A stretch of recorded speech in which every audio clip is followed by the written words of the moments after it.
Take it away. Great. Good afternoon, everyone. It's very nice to see you. Those of you that I can see, welcome. I'm happy to take some time and talk about the internship in the graduate program. I just want to take 2 seconds and just tell you a little bit about myself. I've been with LaSalle this is my 20th year. And I actually helped to start the graduate program a long time ago, about I'm going to say 16, 17 years ago, with the former dean. So I've been around for a while. I've taught in the graduate program. I actually taught the very first online class. It took a while to convince everybody that we needed to have online classes. But so I've been here for a while. So I have a lot of information in this old brain, and hopefully it will all, percolate to the top when I need it. But let me just give you a little bit. I am also chair of the School of Business on the undergraduate side. So I teach undergraduate, and I oversee undergraduate internships as well. So I'm kind of all over the place doing a lot of things on campus, which is great for me because I love to be busy, and I love LaSalle and my students. So let me just give you a little overview of the internship experience in the graduate program, and then I'm happy to answer any questions that you might have. And you can also email me at any time. I know I've talked to some students already about internships. So let me just give you the overview. So the internship is something that you generally do in your last semester. It can be done a little bit earlier. If you have a really good internship opportunity, and and it's a good time for you personally to do it. So don't ever feel bound by the requirement that you do it in the last semester, because we try to be flexible, and especially given the situation in the world right now, I'm being especially flexible with students at the grad and undergraduate levels. So the internship is it's an actual class, and it's also your internship experience. So you're doing your actual internship, and you're also taking class at the same time. The class is completely online. Okay, so you don't have to come to campus or anything for that. All the meetings that we have are online, so it doesn't present any obstacles for you if you're taking all your classes remotely, or if you don't live in the area. So the internship itself is 150 hours in the field, and it's in your area of study. So if you're getting your master's in human resources, for example, your internship should be in the area of human resources in some way, shape, or form. So that it actually kind of supplements your academic experience. So you've got the actual work experience, that internship, with the academic experience, and that makes for a student, a graduate, that's very attractive to employers. And that's one of our missions in the colleges, is to give students as much real world experience as we can at the graduate and undergraduate levels. So internships are a very important part of that. We were ranked by U.S. News and World Reports of one of only, I believe it's 4 institutions in the country that require internships of all of our students. So that's something that we're very proud of, and it's very important to us. So, so it's 150 hours in the field over the course of a semester. If you're just doing your internship, you may get those 150 hours in a short period of time. If you're doing 20 hours a week or something, it would probably only take you about half the semester. Most students do about 10 hours a week, especially if they're also working. So don't worry about that part just yet. Okay, so it's 150 hours in the field. The class is fully online, and it goes in 2-week modules. So it runs the course of the semester, but the modules, each module is 2 weeks long. So you have plenty of time to complete the assignments in the modules. Okay, and I actually, it used to be run over 7 weeks, and every week was a module. And I made the decision, I don't know, about a year ago, with permission, of course, to instead kind of stretch it out to make the modules 2 weeks long, to give students more time, because especially if you're working and you're doing an internship and you have this online class that goes with the internship, that's kind of a lot of work. So having modules that run for 2 weeks gives you a little bit more flexibility, to get the work done. So you register for the internship. It's MGMT799. Okay, 798 is the research capstone. So you can do either one. And if anyone was on the meeting yesterday, you learned about that. So that's more of an independent research project that you do under the guidance of a professor. So that's MGMT 798. I oversee MGMT 799, the internships.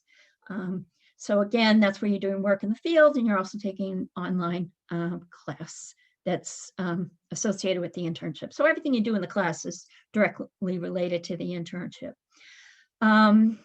Now, we've had students do internships at many, many different places. I can't list them all. I should have created a little PowerPoint to share with you today, and I apologize that I didn't.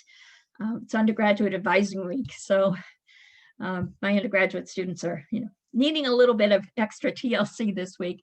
But so the internship, like I said, is 150 hours in the field, and I know I'm repeating myself.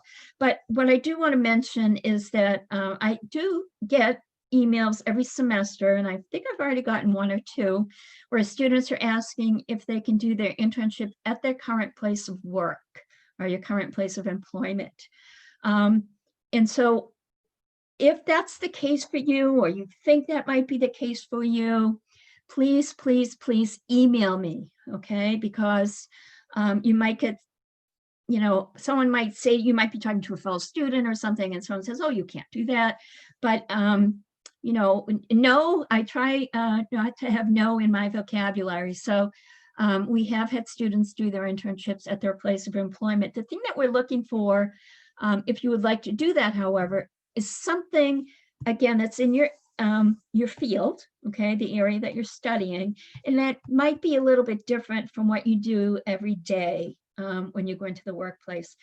And it may not need to be in a different department, because you may be getting your master's, let's say, in human resources and already work in human resources. So it'd be kind of silly if you're working 40 hours a week to make you go out and get another internship. When are you possibly going to find the time to do that? So we do make accommodations for students. So if, let's say you're working in HR and you're pursuing your master's in human resource management, you want to do an internship in HR. And if you asked me, could I do it at the company that I'm currently working for? I'm currently working in HR. The thing that I would say to you is, okay, let's talk about it. And let's see if we can have you do some things that you don't do every day that might raise you up to a different level, maybe a higher management level in the department, maybe taking on some tasks if you have a supervisor or a manager, even if it's shadowing them and them letting you do some things that you would not normally do, that would certainly be allowed. Okay, so I might be making it sound more complicated than it needs to be. But I just want you to know that that is a possibility. And especially, given the situation today, internships are very difficult to come by, in-person internships. My undergraduate students are facing a lot of obstacles. You can do an internship remotely. That's perfectly fine. We're all working remotely, or a lot of us are. I haven't been on campus since, I think, last May. So you can certainly do your internship remotely. I have a number of undergraduate students doing it that way. I've had graduate students doing it that way. So you can do it at your place of employment. You can do it remotely. I'm trying to think if I can anticipate any other questions, and then I'll just turn it over to you guys. I don't think I really left anything out of importance, but why don't you ask me questions? I'm happy to discuss it. I've blocked out this time just for you graduate students, so I'm happy to talk about the internships or anything at all. I have a dog, if anyone has a dog, and she's here with me, so you might hear her every once in a while, but she's usually pretty well behaved. So can I answer any questions for anybody? Yes, no, just unmute yourselves and feel free. Hi, I'm at the second semester, so when should I start looking for an internship? It's never too early to start looking. You can, the thing that I tell my students is always, number one, make sure you have your resume in good order, okay, so that it's ready to go. And you can start looking for internships as soon as you want. Many companies that have structured internship programs, especially for graduate students, will have internship programs that begin say in January and run through May, or in September that run through December. Okay, and other internships are less formal. So there are some structured programs out there, and you can do a search. I don't know if anyone has tried out Handshake or not. That's available from my LaSalle. I think if you click on internships, Handshake is a way for you to upload your resume. It's sort of like LinkedIn, but on a college, on college campuses. And you can upload your resume and you can look at internship opportunities that are posted there. You can start looking for internships. What I often do is when I'm helping my students, or I'm just trying to get leads, I go onto Indeed and I just put internship in the search box. No specifics, just internship. And I found a lot of programs, a lot of companies that have very structured internship programs. And those programs tend to accept students 3 or 4 or 5 or even 6 months ahead of time. So for programs like that, you can start looking at any time. And again, don't feel as if you can only do that internship, your last semester. Because if you find something that's a really great opportunity, there's no reason why you can't start it sooner. You want to have some classes under your belt. But is it Talita? Did I pronounce your name right? I hope so. Yes, but I mean, like, I'm international student, so I don't know if it would be like best for me to start at the last semester. Right. So you might want to start earlier. Again, it's never too soon to start looking for an internship. Make sure you have your resume together. And then I would, if you find something that's interesting to you, go ahead and send your resume. The least that you'll find out is if you're getting any response to your resume. So if you start soon and you see that nobody's really responding to anything, maybe you want to take another look at your resume or have somebody here at the university take a look at it. And international students, we place international students in internships all the time. So it's not anything that you should be concerned about. Okay. Don't worry about it because, I'm here to help you. There are a lot of people here that can help you. But as I said, it doesn't hurt to start, investigating internships, go online, read about them, see what internships involve at different companies. So I would encourage everybody to, start looking, even if you're in your first semester, just to get an idea of what's out there.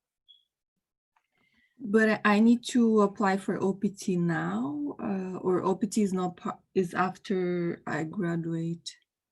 No, OPT, I'm not an expert on that. I do have to say, so you would need to check with our International Student Office, the Office of International Student Affairs, I believe it's called, and they can guide you on that to get the OPT so that you can work in this country.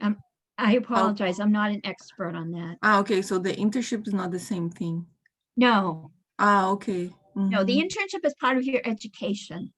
So the OPT that's when you're working for, after you graduate and you're working, I'm pretty sure.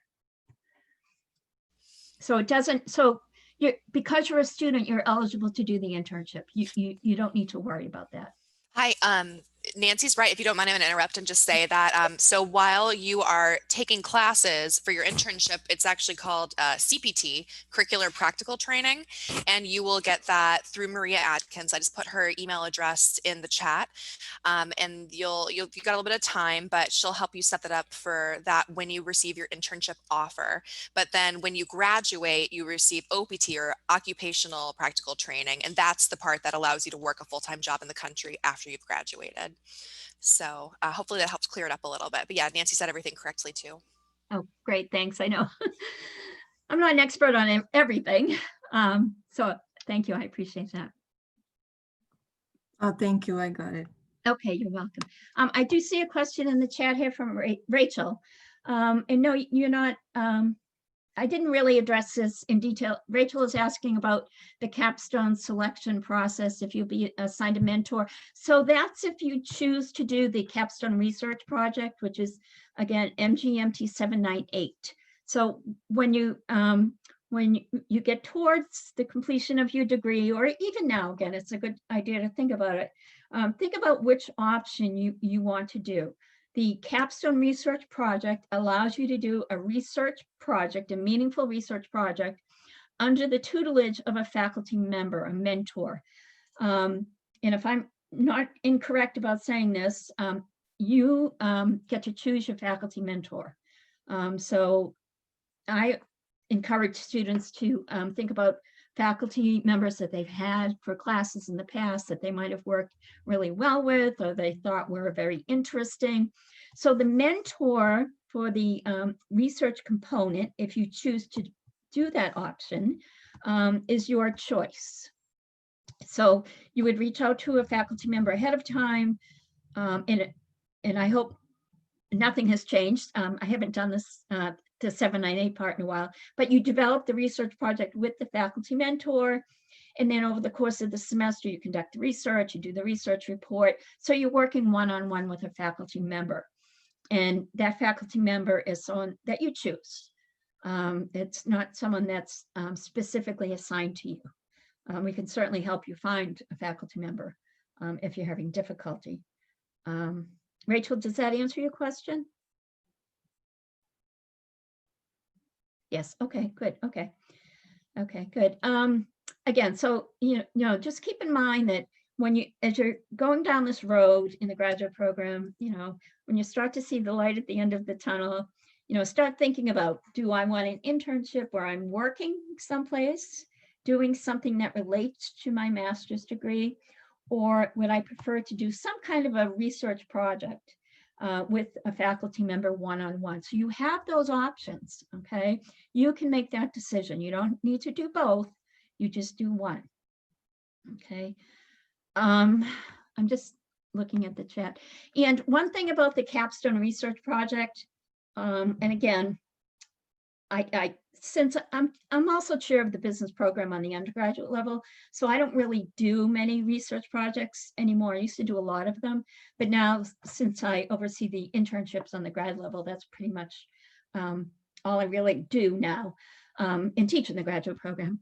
But if you want to do a research project and you say, I'm working, I like my work, it relates to, my classes, I'd really like to do some kind of a project. The project that you might do is the guidelines really are kind of broad, because we want students to do things that are meaningful for them. So Caroline, I'm just looking at your question. So, oh, this is the class part.